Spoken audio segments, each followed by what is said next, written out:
గ్యారంటీలలో ప్రకటించిన వెంటనే డిసెంబర్ 7వ తారీఖు నాడు ఈ రాష్ట్ర ప్రభుత్వం ప్రమాణ స్వీకారం చేసి అధికారం చేపట్టిన వెంటనే మహిళలకు ఉచిత బస్సు పథకాన్ని తీసుకురావడం జరిగింది. అదే విధంగా మహిళలకు భారం పడకూడదనే ఉద్దేశంతో 1200 ఉన్నటువంటి గ్యాస్ సిలిండర్ ధరను 500కే ఇవ్వడం జరుగుతూ ఉంది. అదే కాకుండా మరి గత ప్రభుత్వాలలో కనీసం ఒక్క బుగ్గ కూడా ఫ్రీగా ఇచ్చినటువంటి దాఖలాలు లేదు. కానీ 200 యూనిట్ల కరెంటును ఈరోజు ప్రతి గృహానికి అందించి మహిళల మీద భారం పడకుండా చేస్తున్నటువంటి ప్రభుత్వం సీఎం రేవంత్ రెడ్డి గారి యొక్క ప్రభుత్వం. అందుకనే ఒక్కసారి ఆలోచించాల్సిన అవసరం ఉంది. మనం మార్చి 12వ తారీఖు నాడు హైదరాబాద్లో 1,00,000 మంది మహిళలతో ఆ రోజు మనం మీటింగ్ ఏర్పాటు చేసుకోవడం జరిగింది. బతుకమ్మ అంటే ఒక్కసారే వస్తుంది, కానీ ఈరోజు తెలంగాణలో ఉన్నటువంటి ఆడపడుచులకు ఇది రెండో బతుకమ్మగా మనం జరుపుకుంటా ఉన్నాం.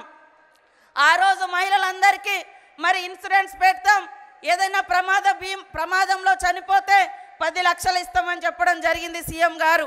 దాని ప్రకారంగా ఇప్పటి వరకు చనిపోయినటువంటి వారికి 35 కోట్ల రూపాయలను ఈరోజు చెక్కుల రూపంలో ఇవ్వడం జరుగుతుందని కూడా ఈ సందర్భంగా తెలియజేస్తా ఉన్నాను.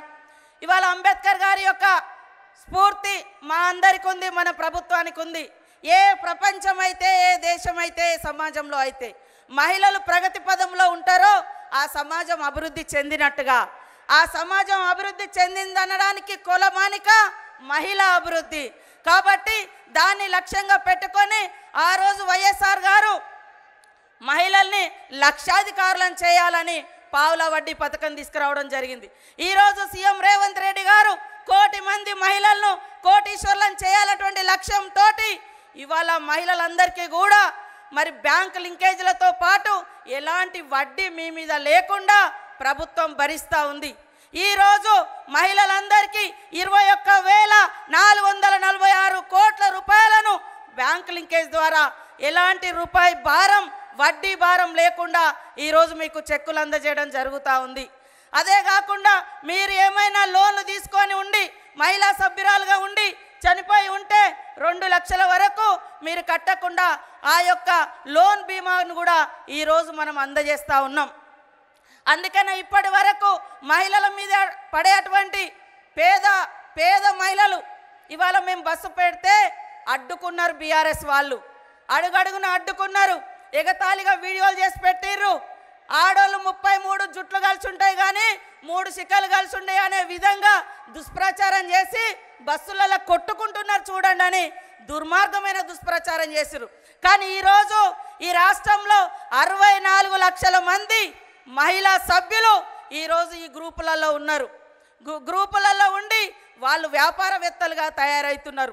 దానిలో భాగంగానే 1 కోటి మంది మహిళల్ని గ్రూపులలో చేర్చాలన్నటువంటి లక్ష్యంతో కూడా మా యొక్క సంస్థ శాఖ పనిచేస్తూ ఉంది. ఇప్పటికే అతి తక్కువ కాలంలో 67,000 మంది మహిళలను ఈ మధ్యకాలంలో మన గ్రూపులలో చేర్చడం జరిగింది. రాబోయే కాలంలో ఒక ఉత్సాహంలాగా, ఒక ఉద్యమంలాగా మహిళా శక్తిని పెంచడం కోసం మరింత ఉత్సాహంతో 1 కోటి మంది మహిళల్ని కోటీశ్వర్లుగా చేయాలనేటువంటి లక్ష్యంతో పాటు 1 కోటి మంది సభ్యులుగా కూడా చేర్స్తామని కూడా ఈ సందర్భంగా సీఎం గారికి, డిప్యూటీ సీఎం గారికి, మా మంత్రివర్గ సహచరులకు అందరికి కూడా తెలియజేస్తూ ఉన్నాం.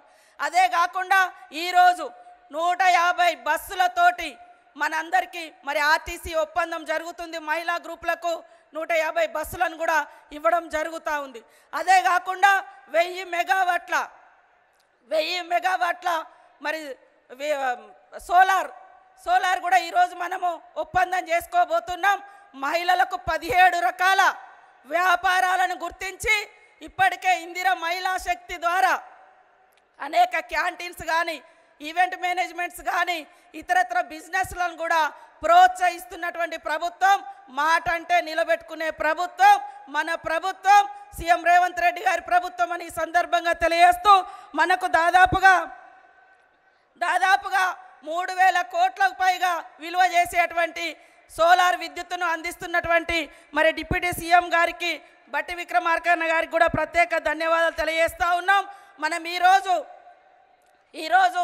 రాష్ట్ర వ్యాప్తంగా ఉన్నటువంటి 22 మహిళా జిల్లా భవనాలకు 5 కోట్లతోటి 110 కోట్లు, ఒక్కొక్క ఎకరం దాదాపుగా ఎకరానికి కూడా మరి 5 కోట్లు 3 కోట్లు 4 కోట్లు ఉన్నది.